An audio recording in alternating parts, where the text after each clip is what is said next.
Welcome to today's episode of the Business Spotlight, powered by Payrock, where we shine a light on the incredible people that make our community thrive. Payrock is a payment solutions provider. We work with any size business, improving payment acceptance efficiencies while reducing overall costs. Joining us today in the studio, we have Louis Taubert, the grandson of and founder of Lou Taubert Ranch Outfitters. Neither Louis nor Lou Taubert Outfitters need an introduction. They're a staple to our community. And I believe that it's what makes Casper and Wyoming who we are today. So, Louis, it's an honor to sit down with you, and I thank you for joining us. Good morning, Eric. Good morning. Thank you for having me. You're welcome. First podcast I've ever done. Awesome. Well, welcome. Okay. I'm glad you could do it on our podcast. So, I want to start by talking about the legacy and the company history. What was it like growing up in a family with a thriving business? Did you always know you wanted to be part of the family business? Well, I did, but if you'd like, I'd go back to the history. Mm-hmm. You know, this business started, we date it back to 1919. My grandfather, C.W. Taubert, came over as a young man from Germany. He had seen the Buffalo Bill Wild West show. And from there, he wanted to be a cowboy. And at the age 15, he stowed away on a ship, ended up in New York, didn't speak any English, didn't have any family with him. He was a sparring partner in New York just to make enough money to get on a prairie schooner and head west, where he eventually landed in Lusk, Wyoming, just outside Lusk, the little town of J.M., and he worked for the old 10 Bar, or the Swan Land and Livestock Company, the largest ranch, I believe, in the country at the time. Mm-hmm. And then he moved on to little town of Fort Laramie, Wyoming, and started a ranching business. And at that point in time, in 1919, it was more of a mercantile general store. You know, you served the people of that area with gloves, turpentine, horse collars, whatever need be. And then after that, my dad, after he got out of the service, in about 45 is when he came to Casper. And then started Lou Taubert Ranch Outfitters. He worked for a lady for 1 year and said, I'm on my own. And he rented a building on the corner of Midwest and Center Street, where Wiggins Shoe Repair used to be. He was there for a few years and then saw the opportunity to buy a big 4-story building, which was at the time called the S&L building. It was owned by Harry Esnes, and in his estate, he gifted it to the Rose Hospital in Denver. And that's who my dad bought the building for. He had quite the insight and intuition, guts to buy a 4-story building at that time. And Mm-hmm. But he knew what he wanted to do, and he made it grow in stages. He started out with the main floor with menswear, and then went to the second floor, or to the basement, where he put in a jean and his tack and saddlery, and then he moved up to third floor and put the children's department and tack and saddlery. The second floor remained empty for a number of years, and then as he expanded, and with 6 children in the family, I think he understood that he had to make it more than just a 1-store or 2-store, because we all had interest in it. So over the years, he purchased what was called the Cassis building. Cassis family owned it and had a ladies' ready-to-wear. It consisted of 2 buildings, and we expanded off to the east, which gave us about about 70,000 square feet.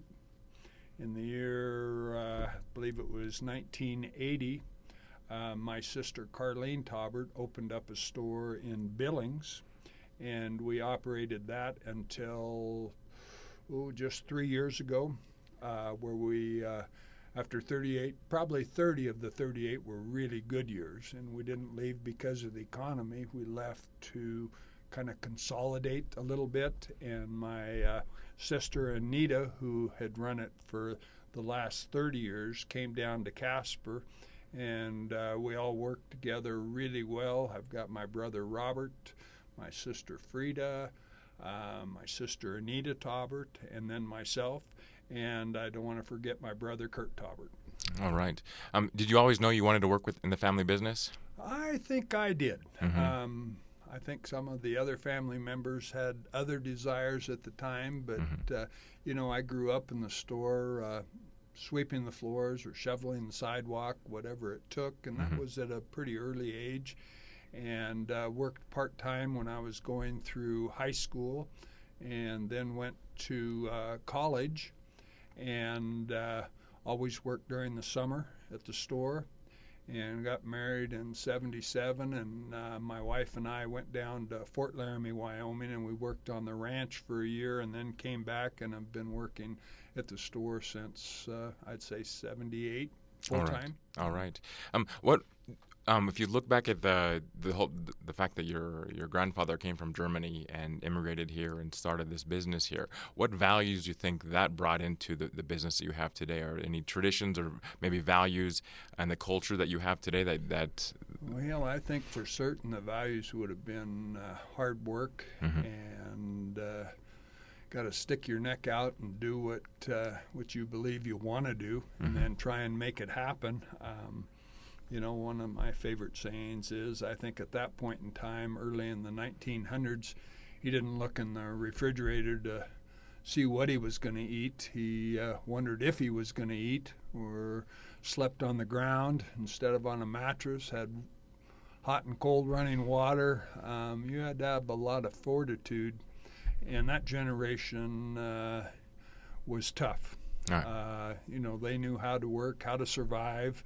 And I think that's what he probably passed down to me more than anything. When was the turning point for the business, where it went from that struggle to succeed until something that maybe clicked, and then maybe you expanded? Or is there a date or a time? Well, I don't think so. You would think after being in business over 100 years, it would get easier.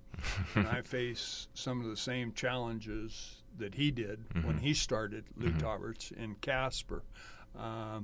You worry about money, you worry about employees.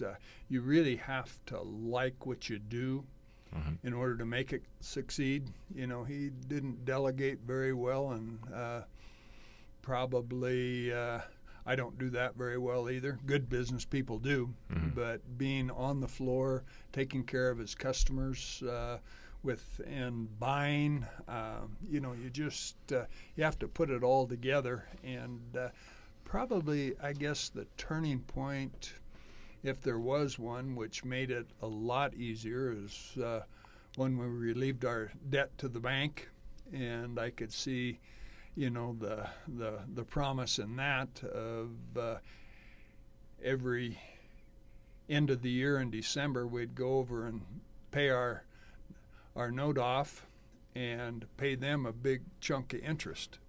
And when I could see that interest going back into inventory or improving or buying a building, investing in it some way, I think that might have been the biggest turning point. Absolutely. When you would start to see the hard work and the grit and the toil is starting to pay off. Absolutely. Correct. And we can definitely learn a lot from the generation before us and two generations before us. They knew how to stick it out and work and tell, and because there was no other options back then. Just hard work and great family values, and he passed that down to all of us. That's wonderful. It is, and people see that when they go into Lou Taubert's Ranch Outfitters. There's something different about your store. It's first the heritage, the fact that it's been there for over 100 years, but then there's the customer service. There's so many things. You're walking into an extension of the West that people cherish still today. I think so, Eric. It's it's not a mom and pop. But it's not a box store. It's not a big box store. But when you occupy 70,000 square feet, and it kind of puts us in between. America was has grown based on small business, and we're a small business. We employ people. We put money back into the economy. It's been a rewarding business, but boy, it's sure been hard work. 6-7 days a week. It's we've missed out on a lot, but we're trying to change that a little bit with all of us here. But being on the floor, there's nothing like that. Being with your customers. I have a lot of great employees. Not a lot of them. I've kind of learned over the years to have good ones instead of a lot of them, and they work hard and they like what they do, I believe, and you just got to be on the floor and you got to be with your customers. You learn to ask the right questions and to know them personally. Keeps bringing people back into the store. Absolutely. The locals or the Wyoming people, but on the other hand, our trade also consists of a lot of tourists, a lot of out-of-town people, a lot of people in the United States, all over the world have come into the store. Right. And, we've, in our advertising, we've always said one of the nation's leading Western stores. And it's not like, when I go someplace, I go into other stores, and stores with big names or big communities or metropolitan areas. But I really have to say there isn't a complete Western store like this any place in the country. You may find a bigger hat store or a bigger tack store, but a complete Western store, I don't think there's one like it any place in the country. It's definitely very, very unique, and I think it is a testament to your family values, to the traditions that were passed on from generation to generation, because you're not a small business by any means with a small mom and pop shop, but you're definitely not the big box stores either. And I think seeing that in America today, I think does bring hope to other entrepreneurs out there, other businesses out there, that it still can be done today. Because we see a lot of businesses that are bought out by the bigger corporations or the mom and pop that struggle just to finish every month. But your store is definitely unique in that sense. It's unique. It's a specialized store, and I always recall my dad saying, the reason for his success was it was a Western business. It's unique. It's a specialty store. It's you can go to a men's clothing store any place in the country. Right. And but a specialty store that we are, he always said, it doesn't go out of style or out of fashion. You look at a men's clothing store, the lapels get bigger or smaller or double-breasted or pleated differently, every year. I could sell a pair of boots that was 30 years old, 40 years old, and it'd be in style today. I wish I had more old shirts because these young kids are liking that retro look. Right. It's very unique. The store itself, and then the way we do business. You walk into the store and you hit those old hardwood floors and walk around the good smell of leather. We still handwrite tickets. We're not very computerized, which many people just find amazing. The young kids kind of say, "What are you doing?" writing up that ticket, where they're used to the electronic guns that record the price, or you go through a grocery store and it beeps at you and you see the price pop up. But we handwrite tickets. We give hopefully good customer service. We do the best we can. You're not going to hit 100% of the time, but I believe we're right up there. We really like our customers, and we feel very fortunate to have the business that we do have. When I first started going into the store, I thought that the carbon copy receipts and all of this was part of the folklore that you were trying to maintain. But then I realized that's your authenticity. It's who you are. And I love that. It's who we are, because I'm not of the tech type generation, and I think if I did that, I'm going to lose something. I won't be able to fix our cash register, which is just a cash box. Have to have a technician come in. If the electricity goes off, we still can duck business, but since I'm talking to you, Eric, I'll give you credit too for what you've done for our business and Payrock as far as updating our credit card service. And the rate is outstanding. It has saved us tens of thousands of dollars a year based on what he can do, and also the service that he gives. Well, thank you. I appreciate that. I appreciate. Let's talk about what the Western lifestyle. What does Western lifestyle mean to you? Is that? Well, I think years ago they thought the West cowboys and Indians, but in today's era, it's a comfortable lifestyle. You don't have to be Western or ride a horse or have a ranch to wear boots and jeans and a comfortable shirt. I can't remember last when I've sold a suit. We sell sport coats, and most of those people that buy sport coats, they'll dress up in them, but they'll also wear a nice pair of jeans and feel real comfortable instead of stuffy, I guess. How do you cater to the two different clientele? You have cowboys that come in for Western wear, for ranch outfitters, ranch wear, and then those that just appreciate that culture. Well, the business was built originally on agriculture and cattlemen, when my grandfather started. But as my dad grew over the years, there became a different customer for him, those that, not many people can be in agriculture or maybe horses, but they like the Western feel, and he could see that, and that's why we have such a variety of different styles and of merchandise, whether it be in boots or shirts. There's some shirts that the Western guy, the cowboy's not going to wear, but then there's the ones that the young kids like. And boots, there's inexpensive boots that a guy just wants to be a weekend cowboy, and then there's the cowboy that wears them every day and is on his horse 14 to 16 hours a day, and there's a difference. And we do carry all of those styles, something for everybody. And I think it goes back to building that trust and building that relationship, because when I do go in there, I do see you and the other employees, your family, talking to people and getting to know them and trying to find out what are they interested in. Do they need ranch wear, or do they need just the Western style clothes? And you get to know them. Yeah, that's pretty typical on a day-to-day basis. There are times that we're really busy and we don't have the time to sit and visit, but other times, customers are spread out through the day, and when you get to know your customer, you get to kind of know what they're looking for, what they want, and you got to get it on them. I tell the employees I don't want them to be pushy. I want them to find out what their needs and wants are, and then show them different styles, what they can do with their wardrobe, and for heaven's sakes, you got to get it on them. Right. Whether it's a pair of boots or a sport coat, you can't just show it to them.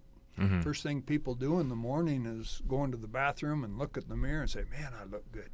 They like to see themselves in a mirror, and they're going to put it on, and they're either going to say, "That's not for me," or "Hey, that looks pretty good." So it's getting to know your customer, and even if you don't know them, you got to find out their wants and likes, and try and find the right merchandise that matches. It's definitely good business or good sales advice. There's seeing is believing, and seeing it on you, or seeing the product, or seeing it, the cowboy hat, whatever it is. Seeing it is definitely one step closer to the purchase. And also in boots, I'm not so naive that I don't know that a lot of boots are sold over the internet, and for gosh sakes, I don't know how that happens. I mean, the UPS people must make a mint on that returning boots, or they just kind of get along with them. Right. But we honestly try and fit boots other than sell them. We carry all the narrow widths, Bs, and we carry the average width, Ds, and then we go Es, double Es, and triple Es. There is a correct way to fit a boot to get the maximum comfort out of a pair of boots. You can put on a pair of boots and say these are fine, but you can do better. Right. And we just need to get your foot in there and feel of it and know that it's comfortable, it's not short. Different leathers stretch a little bit more than others. You have to know your merchandise in order to get the right piece, whether it's clothing or footwear on a person. Absolutely. Same is true for hat wear. Hat shaping is an art. Sure. And you can't just buy those on Amazon and expect the hat to fit. You can't expect it to fit, and you can't expect it to look good. Mm-hmm. I mean, when we get hats in, and over the last couple of years, it's been very difficult to get hats. Because of COVID and where some of these hats are made. We pull a hat out of a box, and this is the way everyone looks like that. But when we put it on your head, we fit it properly. I've got a hat specialist, David, that does an awesome job. He builds hats on his own, but he also is in the store shaping and selling hats. We want the hat to look like you came in wearing it. Something that looks comfortable and looks natural on you. Where I've seen a lot of people come in with hats. Oh God, where'd you get that? They didn't get it there. But we can change it. We can cut the brims down. We shape it. We pull it down. We can flatten it. And fashion hats for ladies are just been big the last 3 years. So many ladies wearing hats, kind of that urban look, but then there's the Western look, and there's the outdoor look. If you're looking for a hat to just get outside and garden or fishing, we have that type of hat. We have the Western hats, both summer and straw hats and fashion hats. We really, again, like to find the right hat for the right purpose. And that's definitely a testament to just the hands-on relationship that you try to have with your customers. You want to find out exactly what they're looking for. Sure. And provide that service. A lot of businesses listen to this podcast. I want to just segue a little bit into some more business topics because they're tuning in and going to be hearing about Lou Taubert's and the success of your business. But with the success came a lot of sometimes challenges. What are the biggest challenges you've faced over the years and of running a large-scale business? Well, at one point in time, when I felt like I needed more employees, that was a challenge, having more employees, not necessarily better employees, just bodies that were cashiers. And then again, I was going back to the box stores where they just wrote up tickets. Right. That's a challenge that we've overcome. Managing your inventory. As any business person would know, that costs you money, so you have to have the right merchandise, and that all goes back to the buyer. And the family is the buyer in our business. Everybody has their own specialty. The ladies buyers, my sister Anita and Frida, they buy Western and they buy a little bit more traditional. My brother Robert, more into the outdoor lifestyle type. I buy the boots and the hats, and then it's a combination of all of us because we have a wonderful gift department with pictures and Western crystal. It's Pendleton blankets. She's a specialist in that, and my dad always said you could never sell from an empty shelf either. He'd rather have money tied up in inventory than in the bank, and that has proven to be true. Because a customer comes in and you don't have it, they're going to walk out the door and they're going to go find it, whether it be at another store or on the internet. So you have to work hard and know what your customer wants, buy right. Somebody once told me that it's not how you sell, it's how you buy. If you're buying right, we've based our store philosophy on buying good quality merchandise.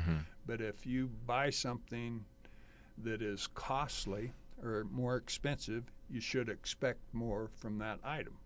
And you do, probably 95% of the time. Sometimes I get fooled when I'm buying, but most of the time if you buy a good quality merchandise It's going to be good quality and last a long time for the customer. And you just have to know what the difference is. Right. Because we're not a box store. We're not a chain store where they buy in bulk and a lot of things and maybe get a little better price, but is it good quality merchandise?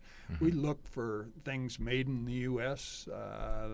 Every time we go to market, we look for something different, something you won't find anyplace else, because that's what people are looking for. It's at one time was really hard to get merchandise made in the U.S. Then it got better. A lot of things manufactured here. Now I kind of see it, depending on the category of business. Sometimes it's a little bit harder, but we're always looking. And I don't think you can beat something made in the U.S. I would have to agree with that. We used to buy shoes, for example, that would last years, sometimes a decade. I know that European shoes, for example, used to last a long time, but now we've gotten to this microwave society where we want it quickly, we want it cheap, we want it, and we might have to replace it. Disposable. We might have to get rid of it in a year. And buying right, that's really good advice on buying right. When you buy the right product, it will last that long. So what is the average lifespan of a pair of work boots? A pair of work boots, I think the company kind of feels that you should get a year's wear out of work, but that all depends on how a person wears the boot, what he puts it through, how he walks. We look at it, a person buying a pair of boots, we would, and if it's something defectively wrong with it, we're there to make an adjustment. If it's right away, gosh, we'll give you another pair of boots or shirt. But if it's shown a lot of wear and tear, we might have to prorate that because you've gotten something out of it, but maybe you didn't buy the right boot or we didn't sell you the right boot. But those are things that we try and do to make it right for the customer. Customer service is another clear thing that stands out at your store. What strategies do you put in place with your team to make sure that experience is positive for the shoppers? Well, one thing that's very hard to do and very hard for me to do is not ask the customer if you can help them. I would say, Eric, what are you looking for? What would you say? Or take that back. If I were to say, Eric, how can I help you? What would you say? I'm looking for this. I'm just looking. Right. And it doesn't give you anywhere to go. Just a closed-end question. Right. And if you can find out, again, we spoke about this, the wants and needs of a customer, it kind of opens up the conversation to dig a little bit deeper and say, well, I was kind of looking at boots or maybe a pair of jeans. Well, did you get downstairs? I have, I don't know, 20,000 pair of jeans, different kinds of fits. Right. Well, I see that you'd probably wear a slim fit. You have no seat, no thighs, or man, you got long legs, and we carry those. We go from 29 inseam, and if you can believe it, I carry pants that are like a 28-44 slim fit. The guy's got to be split up to his breastbone. These things when people walk in, or you see a big guy, maybe he's 350 pounds and he's big and he's broad. You can see he's got a hard time finding clothes. You can't go any place and find that. But if I can put a 5X or a 62 vest on a guy, or find those long-legged jeans,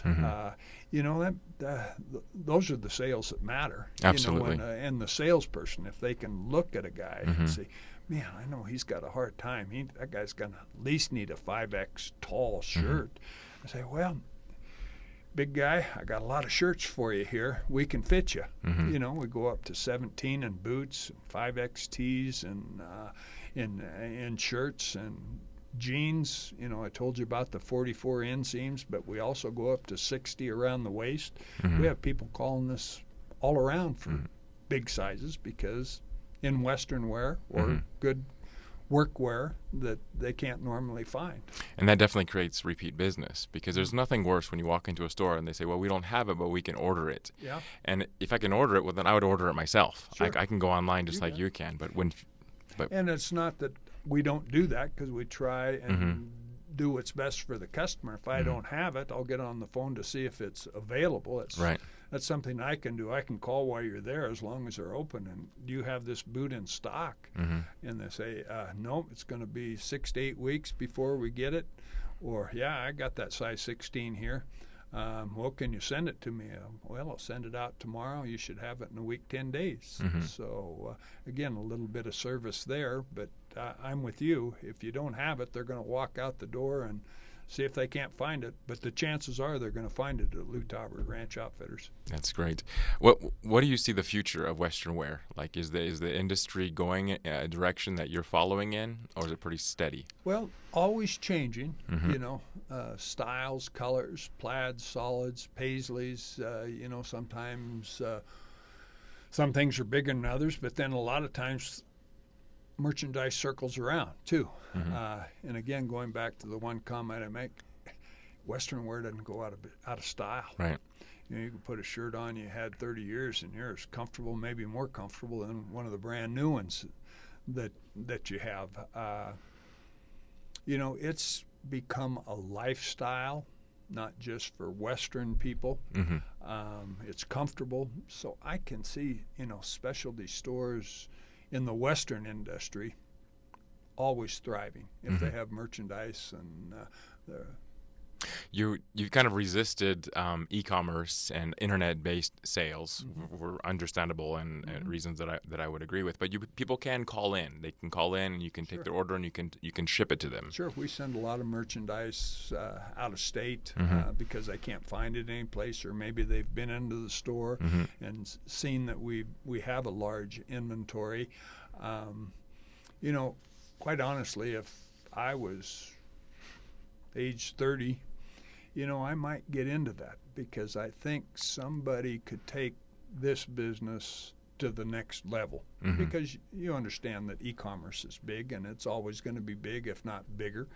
But I don't have the intellect or the years ahead of me to make that happen. But I know for a fact, just for a few items, that some of the companies, we have things made up special only for our store in the way of boots, and they place it on their website, and it can only be bought at Lou Taubert's, and that boot is tremendous in volume. I mean, we have people from Tennessee, from Texas. The guy says, gosh, I'm down here in Texas close to Mercedes where these boots are made, but I can't buy the pair of boots that you designed and made up. You have it in our size. And I say, yeah, I got it, and we'll send it right out to you. That's going from Mercedes back up to Casper, back down. So that's why I call it a good company too. So many companies have also gotten in the internet business, and they sell directly to customers as well as wholesale to people like us.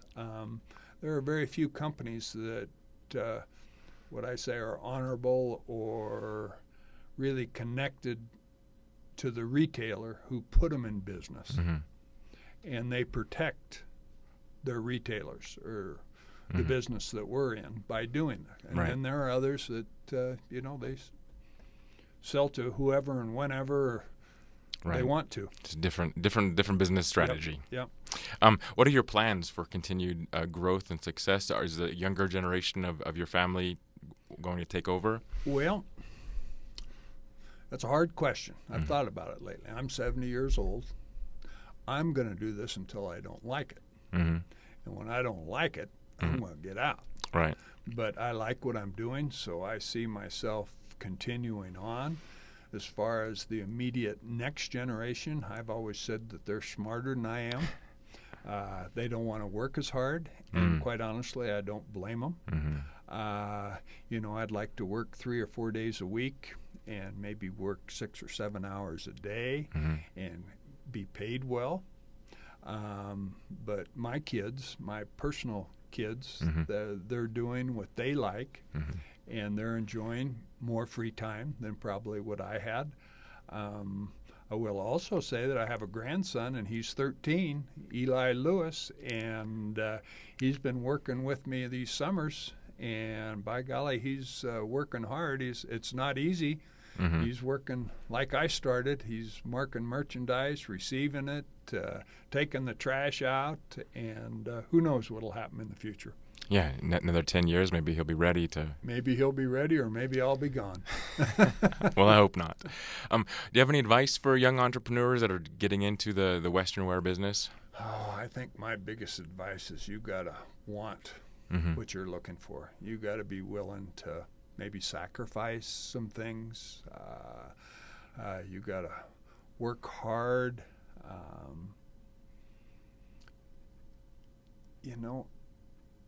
And I think one of the biggest things that my dad taught me is you have to treat that business like another sibling or another owner. Mm-hmm. You can't take more out of the business because it's doing good. Mm-hmm. You see a lot of brand new cars being driven. You see a lot of toys, boats, and four-wheelers. When business is good, everybody's buying it, but you better save some money for a rainy day. Mm-hmm. Those are the people that all of a sudden business tanks. Mm-hmm. And they don't have any cash. They can't make their payments. They bought a bigger house than what they should have, or bought this toy. Mm-hmm. You should always have money in reserve, and build it up. Anytime, if you can just pick one item and maybe stash that money in a special account, and you'll be surprised how much it grows. Mm-hmm. Anytime you're able to accumulate maybe an extra $1,000 or $500, if you put it in an account, let it be, and you get that same bang another couple months later, and you got another $1,000 in your bank account, and pretty soon you'll be surprised at the money that you've accumulated in one account that Mm-hmm. gives you peace of mind when Mm-hmm. you go to sleep, that business isn't good, but at least I have Mm-hmm. an account Right. that has some money in it. I can continue to pay my employees, or I can pay this invoice, or I can make this payment. You're not going to lose as much sleep of it. Mm-hmm. That's really good advice. Mm-hmm. Looking back at your legacy, 3 generations in this business, what one thing are you most proud of? I guess I'm most proud of the fact that the way all my brothers and sisters, how we work together. Mm-hmm. I think it's against the rule. I think statistically they don't last very long, but my family, we all work really well together. Good. Everybody's got their own forte, Mm-hmm. but that's what makes the whole thing gel as a business. And what do you hope that customers come away with when they visit your store? Well, I hope they get good quality merchandise. Mm-hmm. I hope they have a good feel for the people that have helped them. Mm-hmm. I'd like them to remember us when they need something else and say, that store is stocked, and I think I can get it there where I can't get it anyplace else. I want them to know that they have been very kind to favor us with their business, Mm-hmm. and that we put it back into the community, and everything stays here. I think we'll end it right there, and I just want to thank you for joining us today. It's been a pleasure to just sit down and chat with you, and thank you for joining us on this podcast. Make sure you like and subscribe it and share it, and we'll see you in a few weeks.